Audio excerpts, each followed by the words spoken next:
이번 영상은 밴쿠버 앞바다에 위치한 소울스프링 아일랜드, 한국말로 일명 염천도에 살던 노 벌투 씨에 대한 이야기입니다.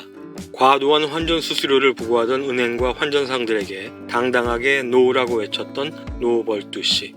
그는 과연 어떻게 훨씬 저렴하게 미국 달러로 환전할 수 있는 방법을 찾아냈던 걸까요? 이른바 노버트 갬빗. 그 방법은 과연 무엇이었을까요?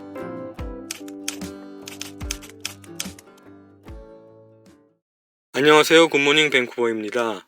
캐나다에 살다 보면 캐나다 달러를 미국 달러로 바꾸거나 미국 달러를 캐나다 달러로 바꿔야 하는 경우가 종종 있습니다. 미국으로 여행을 가거나 무언가 구입할 물건이 있거나 아니면 미국 주식을 사야 한다든지 여러 경우가 있을 수 있는데요. 오늘은 미국 달러로 가장 저렴하게 환전할 수 있는 획기적인 방법에 대해서 알아보겠습니다. 아마 많은 캐네디언들은 이미 알고 있는 방법일 텐데요. 한글로 설명해둔 자료가 별로 없는 것 같아서 한번 날 잡아 정리해보았습니다. 먼저 BC주 밴쿠버 앞바다에 염천도라고 섬이 하나 있습니다. 그 염천도 출신 미스터 노 벌투 씨에 대해서 알아봐야 하겠습니다.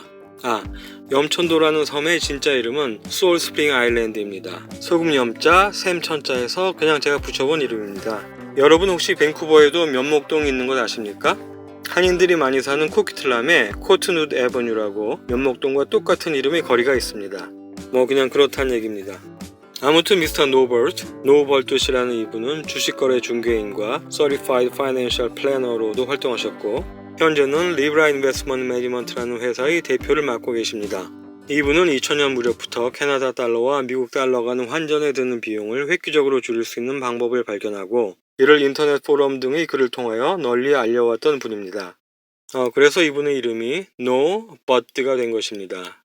은행, 니들 환전 수수료도 너무 봐가지고 환율을 너무 비싸게 적용하잖아. 그래서 No, 안 해. 나는 니들한테서 미국 달러를 바꿀 생각이 없어요. 대신에 But, 나만의 다른 방법이 있다고 했던 것입니다. 여기까지는 저의 뇌피셜이고 이분의 본명은 노버트 슐랭커입니다. 자, 그러면은 배경 설명은 이쯤 하고 본격적으로 이제 이분이 2000년대 중반 무렵부터 대중화시켰던 노버트 갬빗이 도대체 무엇인지 알아보겠습니다.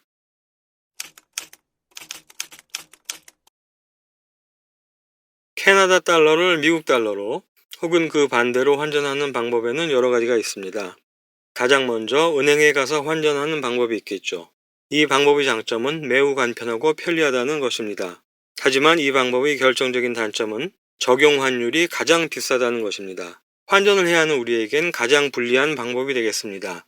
은행뿐 아니라 증권회사에서도 주식 거래 시 자동 환전 서비스가 제공됩니다만 이 경우 역시 매우 좋지 않은 환율과 수수료가 적용됩니다.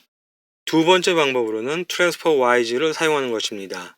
현재는 와이즈로 이름을 바꿨는데요. 매우 편리하고 또한 안전한 온라인 환전 플랫폼입니다. 대부분 국가의 화폐들을 환전할 수 있으며 은행과 비교해보면 수수료를 모두 포함하더라도 적용 환율이 은행보다는 좋습니다.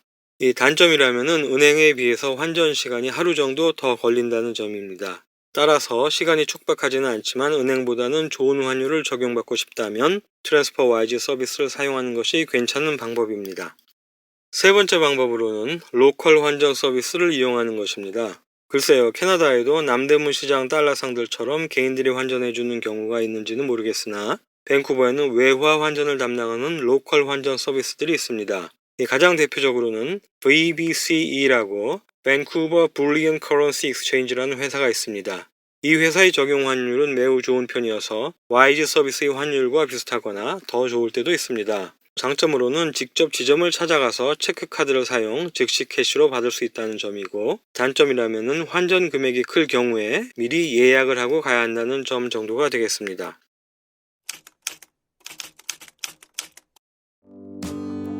자, 마지막 방법으로 이제 드디어 노버트 갬빗이 있습니다.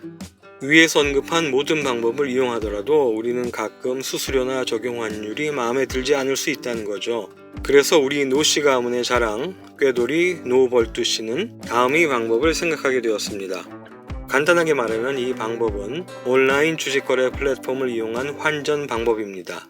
즉 캐나다 달러로 특정 주식이나 ETF를 매입하고 매입한 종목을 이에 상응하는 미국 달러 기반 주식이나 ETF로 변환한 후 이를 처분하여 최종적으로 미국 달러로 바꾸는 방법을 말합니다. 그러면은 노버트 갬빗을 각 단계별로 설명해 보도록 하겠습니다. 먼저 주식 계좌가 없으시다면 만드셔야 합니다. 퀘스트레이드, 웰심플 또는 각 은행의 브로커링 서비스 등 어떤 회사의 계좌라도 상관이 없습니다. 일단 주식 계좌가 있어야 합니다. 두 번째 단계는 미국 달러의 가치를 추정하는 ETF를 찾아야 합니다.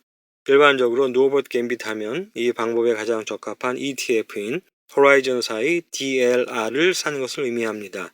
물론 캐나다 달러로 사게 됩니다. 나중에 우리는 이 DLR을 미국 달러 버전인 DLR.U로 바꾸게 될 것입니다. 이게 도대체 무슨 종목이냐, ETF는 또 뭐냐 등등 기본적인 사항에 대해서 궁금해하는 분들이 계실 수도 있는데요. 너무 궁금해하실 필요는 없습니다. 우리의 목적은 지금 가장 저렴한 비용으로 환전하는 것이므로 이 종목에 대해서 자세히 알아야 할 필요는 없습니다. 단지 이 ETF 종목이 캐나다 달러와 미국 달러 간의 실제 환율을 잘 반영하고 있고 이 종목과 상응되는 미국 달러 버전의 ETF 종목이 거래되고 있다. 이 정도만 알면 충분합니다. 이 ETF를 매입하는 방법 역시 일반적인 주식 매입 방법과 마찬가지이므로 이 부분은 제가 굳이 설명할 필요는 없을 것 같습니다. 다만 시장 가격에 매수하게 되면 ECN 수수료가 붙는다. 그리고 내가 원하는 가격을 지정해서 매입하게 되면 ECN 수수료도 붙지 않는다. 이 정도만 알면 되겠습니다. 자, 이제 매수 주문이 체결되고 난 후 자신의 보유 종목에 해당 ETF가 보이면 다음 단계는 이제 증권회사에 연락해서 DLR을 동일 보유 자산의 미국 달러 버전인 DLR.U라는 종목으로 바꿔달라고 요청하는 단계입니다. 이것을 저널링이라고 하는데요. 이메일을 보내거나 전화를 하거나 아니면은 라이브 채팅 등을 사용하면 됩니다. 저는 주로 채팅으로 요청해 보았는데요. 아주 친절히 잘 처리해 주더군요. 이와 같이 저널링을 요청하면 보통 며칠을 기다려야 합니다. 보통은 비즈니스 데이로 3, 4일 정도가 걸렸던 것 같습니다. 모두 처리되고 나면 이제 제 계좌에 DLR이라는 종목이 아니라 DLR.U라는 종목으로 이름이 바뀌어서 기록되어 있는 것을 확인할 수 있게 됩니다. 즉 이제 미국 달러로 표시된 ETF로 바뀌었다는 이야기입니다. 이제 마지막 단계로 이 ETF를 매도하게 되면 최종적으로 캐나다 달러가 미국 달러로 바뀌게 되는 것입니다. 자, 이제 우리는 캐나다 달러를 미국 달러로 성공적으로 환전했습니다. 물론 동일한 방법으로 미국 달러를 캐나다 달러로 환전할 수도 있습니다. 이상으로 노버트 갬빗에 대해서 알아봤는데요. 다음으로는 노버트 갬빗에 소요되는 비용을 알아보고 이 방법의 장단점, 그리고 고려해야 할 환율 변동성이란 무엇인가, 그리고 어떤 경우에 이 노버트 갬빗을 사용해야 하고 어떤 경우에는 적합하지 않은지 등에 대해서 알아보겠습니다. 이 내용까지 모두 아셔야 이 노버트 갬빗을 제대로 활용할 수 있습니다. 너무 길어져서 다음 편에서 이어가도록 하겠습니다.